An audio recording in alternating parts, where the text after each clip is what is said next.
What if the thing that could cut your inflammation, steady your blood sugar, and flood your body with more antioxidants than half a cup of pomegranate juice was already sitting in your spice cabinet? Not a supplement, not something you have to order online, something you probably already own and haven't thought about in months. One clove in your morning coffee, and I know how that sounds. Believe me, when I first came across this, my reaction was somewhere between skeptical and mildly offended. Like, come on.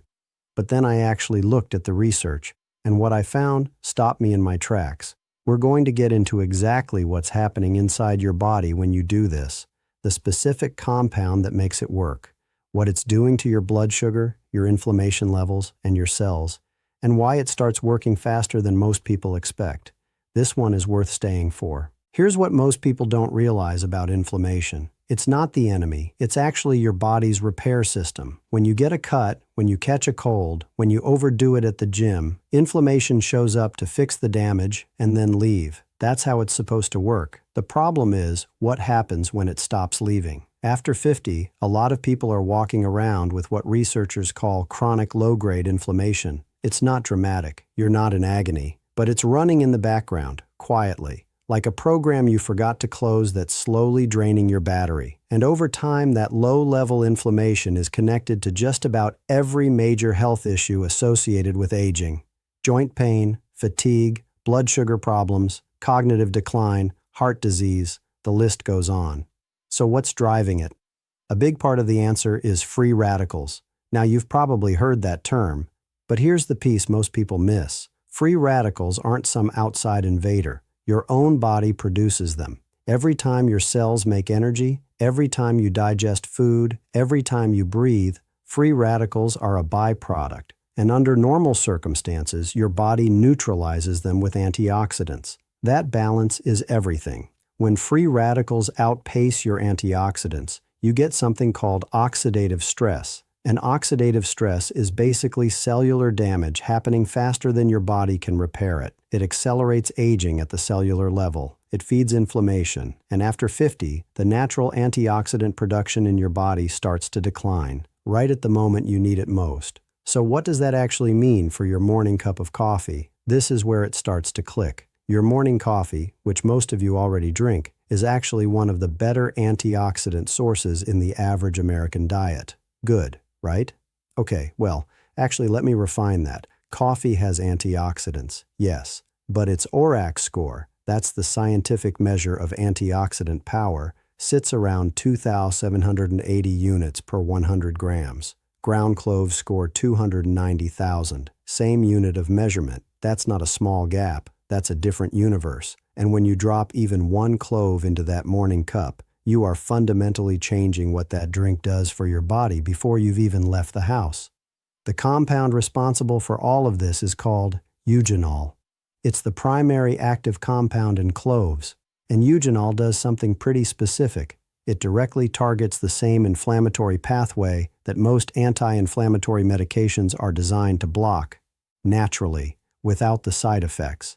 And it gets into your system faster than most people expect, which is exactly why that 10 minutes later in the title isn't just a hook. We'll get into the specifics of that next. Eugenol is what's called a phenolic compound, and unlike a lot of nutrients that take hours to absorb and circulate, phenolic compounds are fast. They don't sit around waiting. They begin interacting with your gut lining and your digestive enzymes almost immediately after ingestion. We're talking within minutes of that first sip. Now here's what's interesting, and this surprised me when I first read it. Your gut does something specific when eugenol arrives. It starts to slow the rate at which carbohydrates break down into sugar. Not eliminate it, slow it, which means the glucose from whatever you ate that morning enters your bloodstream more gradually, more steadily, instead of the spike and crash cycle that a lot of people over 50 are quietly dealing with every single day without realizing it. That steadying effect on blood sugar, that's one of the things you can actually feel, not dramatically. But that foggy, slightly sluggish feeling about an hour after breakfast, that's often what a blood sugar spike and drop feels like. And for a lot of people, adding clove to their morning routine is the first thing that starts to change that pattern. There was a clinical pilot study. Researchers took two groups of volunteers, one healthy and one with pre-diabetic blood sugar levels, and gave them a polyphenolic clove extract daily for 30 days. The pre-diabetic group showed significant reductions in both their fasting blood glucose and their post-meal blood sugar levels. Measurable, meaningful, from a spice. Now, one clove in your coffee isn't a concentrated clinical extract. I want to be straight with you about that. But what it is a consistent daily source of the same active compound. And consistency over time is where this stuff actually works. This is something I talk about a lot.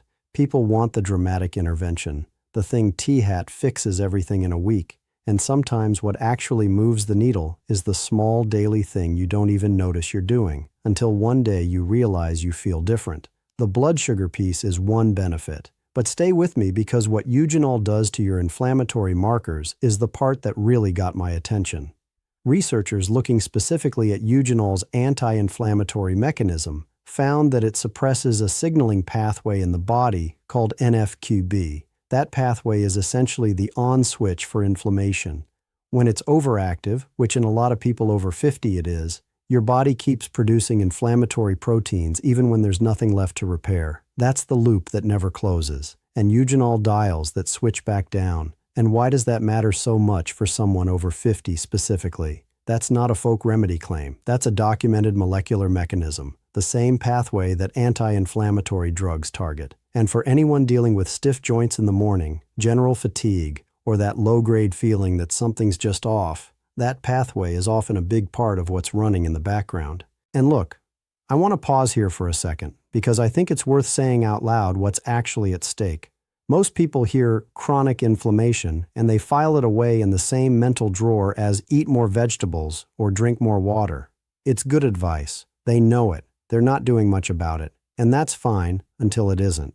Here's the thing about inflammation that compounds quietly over years. It doesn't announce itself. It doesn't send you a warning. It just accumulates. And one day you notice that the morning stiffness that used to take 20 minutes to shake off now takes an hour. That the walk you used to do without thinking now feels like a negotiation with your own body.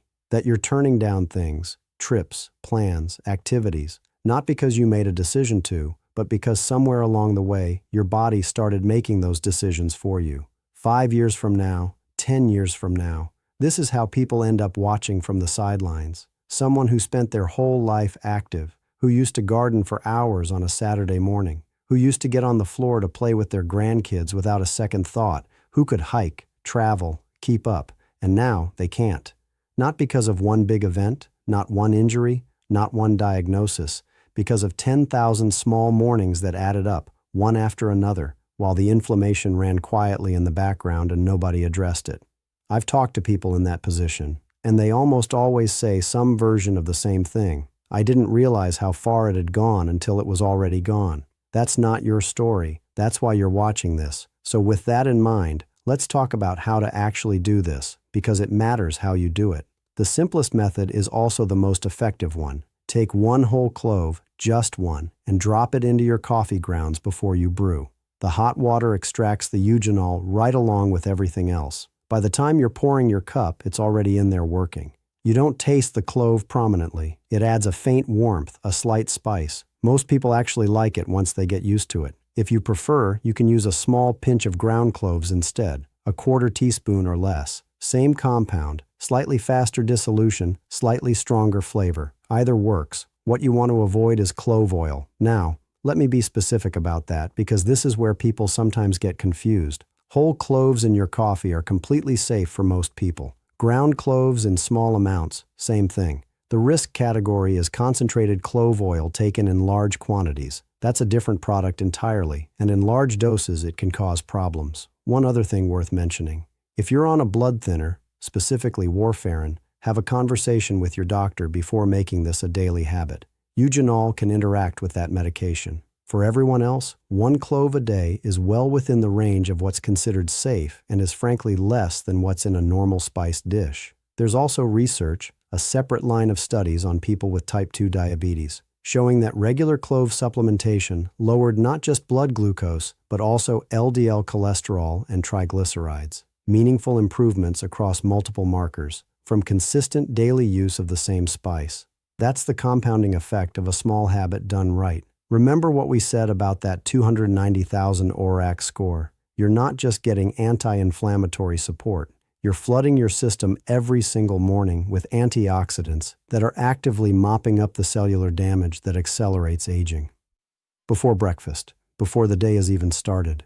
That's a different morning than most people are having. Now, I want to be real with you about what to expect, because I'd rather set you up for success than have you try this for 3 days, feel nothing, and move on. Some things you may notice fairly quickly. Within the first week or two, a little more steadiness in your energy after breakfast, less of that post-meal fog. Maybe your digestion feels a bit smoother. Eugenol has been shown to support gut motility, which is a fancy way of saying it helps things move the way they're supposed to. Some people notice that almost immediately. The anti-inflammatory benefits are a slower build.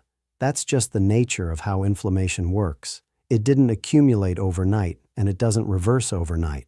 What you're doing when you add that clove every morning is shifting the daily baseline. Slightly less oxidative load, slightly less inflammatory signaling, day after day. After 30 days, that starts to add up into something you can feel. And that connects to something worth saying about the whole idea of small habits in general.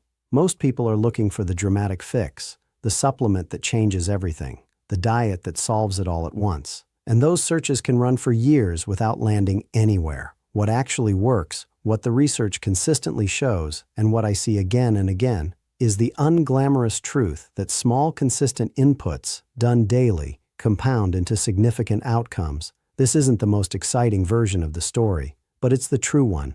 One clove, already in your spice cabinet, already making coffee, 30 seconds of extra effort in the morning. That's the entire ask. And remember what we said about those 10,000 small mornings that added up in the wrong direction. This is how you start tipping them the other way, one morning at a time. And this one most people don't see coming. Eugenol has been used in dentistry for well over a century. It's antimicrobial. It's been shown to fight the specific bacteria responsible for gum disease and tooth decay. So that morning cup isn't just doing something for your inflammation and your blood sugar. It's also quietly working on your oral health while you drink it. That's not nothing. All right, so let me leave you with this. You already drink coffee. The clove is already in your kitchen. This isn't a new habit. It's 30 seconds added to something you're already doing. And what you're adding is the highest antioxidant food on the planet, delivering a compound that starts working before you've finished your first cup. That's it. That's the whole thing. And it takes one clove, one.